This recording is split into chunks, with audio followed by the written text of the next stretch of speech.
It's not very often police announce they're looking for a serial killer before a killer is actually caught.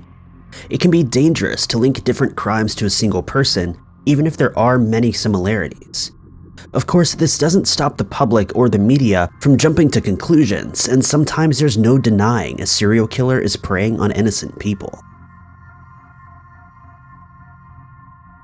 Number 5. The Redhead murders describes the deaths of between 6 and 11 young women, considered the victims of a possible serial killer. Many of the victims were redheads or had strawberry blonde hair. They were most believed to be sex workers or hitchhikers, but many victims remain unidentified for years. Some of the victims are sadly yet to be identified.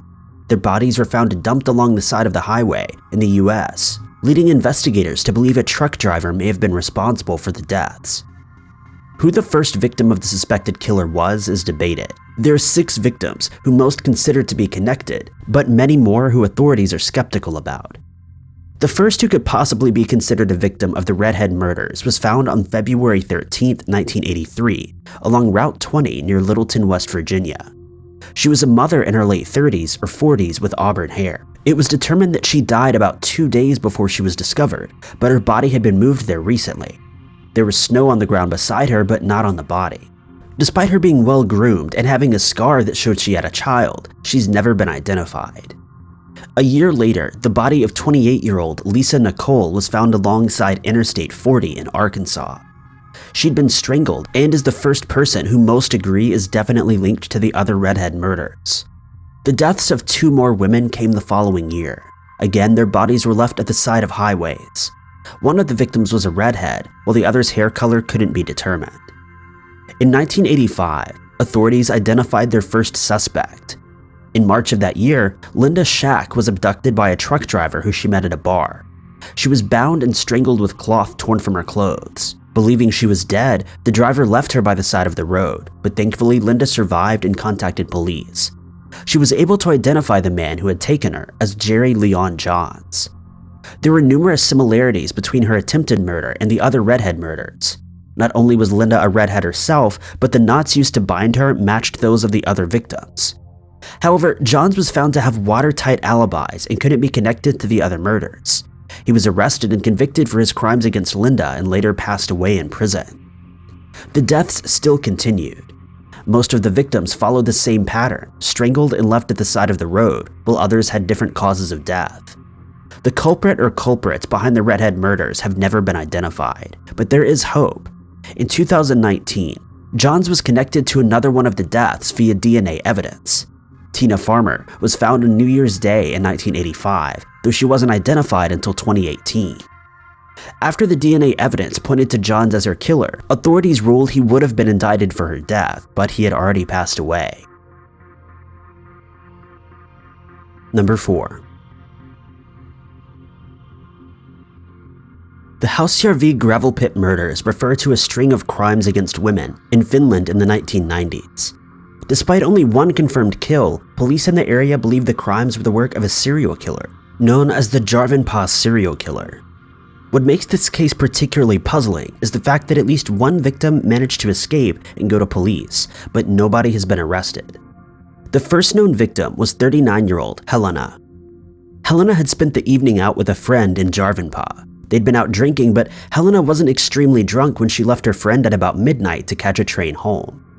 It was while waiting for the train that Helena was approached by a man offering her a ride home. He was in his late 30s with dark hair and drove a light-colored Japanese-made car. Helena could see a child in the back seat, which convinced her it was safe to get in the car. As they drove, the man gave Helena alcohol and pills and took some himself. After a while, Helena noticed they were no longer on the road to her home, but instead in a deserted gravel area, and they came to a stop. The man assured her he knew where they were going and climbed out. Helena did the same, at which point he attacked. Helena's knitted hat lessened a blow to her head and she managed to escape. As she ran, she heard the man tell himself he didn't succeed this time. Had Helena not worn such a thick hat to protect against the cold, she would have likely ended up like Tuula Lukarinen. Tuula was a 28-year-old woman who was found dead on April 17, 1991. Her body was found in the very same gravel pit where Helena had escaped her kidnapping. Tula was last seen the day before. She was an inpatient at a psychiatric hospital, but had received permission to leave a short time to arrange custody for her son. She was last seen at around 9 a.m., waiting outside a store for it to open. Police believe she was killed somewhere else and transported to the gravel pit. The third possible victim is Marit Huntley. Marit had been missing since August of 1993. She'd been out with a group of friends which included her husband. At around 9 p.m., they headed to a restaurant, but Marit was refused entry. She was possibly drunk and was left outside alone. Her daughter became worried when she didn't arrive to look after their granddaughter the following day. Police believe the person who took Helena, Tula, and Marit are likely the same person due to the similarities in the victim profiles. Number 3. The Stoneman of Kolkata was a possible serial killer who's believed to have taken the lives of more than a dozen homeless people in the Indian city in 1989. Police have always been cautious of claiming the attacks were committed by the same person, but that doesn't stop speculation about the culprit's identity. The story of the Stoneman originally came from Mumbai, when 12 people were killed over the course of 2 years. All the deaths were the same, a heavy stone dropped on their heads, and all of the victims were homeless or beggars. However, the crimes abruptly stopped in 1988. There was still violence against homeless people in the following years up until present day, but this was when police believed the crimes linked to the same person ended. Roughly a year later, the Stoneman of Kolkata took his first victim. Between June and September of 1989, the Stoneman took the lives of 7 people. He usually struck between 3 a.m. and 5 a.m., targeting homeless people sleeping apart from anyone else.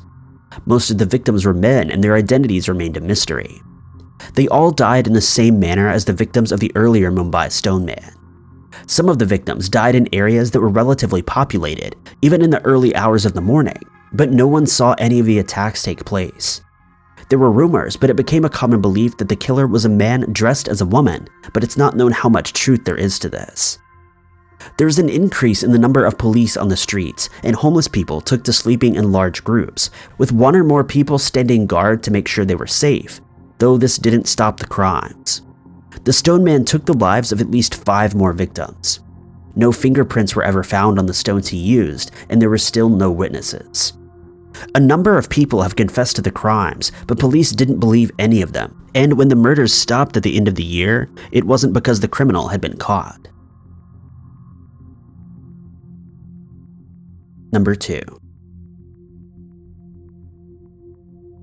Kieran Kelly didn't, strictly speaking, get away with all of his crimes, but the killing spree he became infamous for went unpunished before his death behind bars in 2001. Over 3 decades, he was responsible for the deaths of countless individuals who he pushed in front of trains on the London Underground, and inspired many urban legends about a directionless killer and a police cover-up. Kelly was an Irish immigrant who came to London in 1953. He worked as a laborer, but he would never find his feet in the city. He would sleep in one of London's many parks and was dependent on alcohol. These were both qualities that Kelly despised, and he targeted homeless alcoholics. He would stalk his victims for a short while before approaching them as they waited for trains and nudging them onto the tracks. Of course, the deaths wouldn't go unnoticed, but Kelly would always be able to convince authorities the victims had been talking about family or financial troubles and had stepped onto the tracks willingly. A number of times he was tried for the deaths, but he was always acquitted. Convincing a jury there was no doubt the victims hadn't committed suicide proved impossible.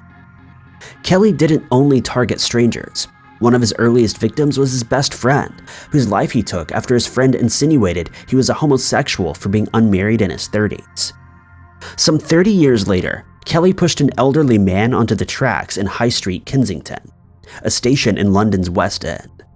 Thankfully, the train driver managed to stop the vehicle in time and the man could be saved. This was the first time one of Kelly's victims had survived, and a number of witnesses came forward to say that Kelly pushed him. He was on trial for the attack twice, but both times he was acquitted. Kelly was in a police holding cell for a minor crime when he took the life of his cellmate. He strangled the man for snoring too loudly, and this time there was no way to wriggle out of it. Kelly freely admitted to taking the life of his cellmate, and unprompted, confessed to many other murders. Whether out of disbelief or not wanting to cause a panic, police didn't make this known to the public.